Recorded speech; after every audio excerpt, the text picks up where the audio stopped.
Hi, I'm Mathew Iji, Director of Forecasting and Modelling at GSMA Intelligence. In this video, we will look at how we forecast mobile connections. Now, our methodology depends on the forecast. We do what makes sense depending on the topic or the metric we're looking at.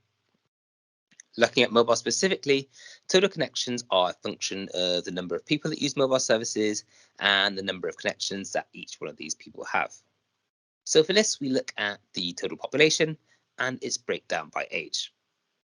Then we need to understand the usage, which we do by looking at various sources, including our own consumer survey. Based on this, we have what we call unique subscriber penetration. So this is the number of people in a country that have at least one mobile subscription. We can then see how changes in demographics and trends will affect these numbers going forward and use this to calculate the number of connections in a market in the future. It's important to note here that this isn't a matter of simply putting numbers into a model and seeing what comes out. In every quarter, our specialists use reported data, their regional knowledge, and several other sources alongside our modelling to come up with a true picture of every operator in the world. Once we have this top level figure, we can look at how this is broken down by operator. So key things to consider now are the current market share of each operator and their plans for the future. We'll also be looking at new operator launches and any potential shutdowns. For each operator, we then look at how their connections are divided down by technology. Now, this comes in two parts. Coverage is calculated based on factors including spectrum availability, technology launch dates, and any regulatory obligations.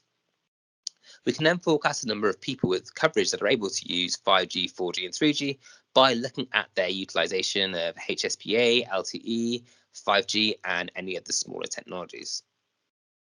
Next, we look at devices. So devices are split between smartphones, basic feature phones, and data-only devices. It's really important here to understand the individual market. There's a huge amount of variation. So there are several markets that you might consider to be highly developed, and they actually have a lower smartphone adoption than some emerging markets. And finally, we have tariffs. So this is the number of people using contract or prepaid.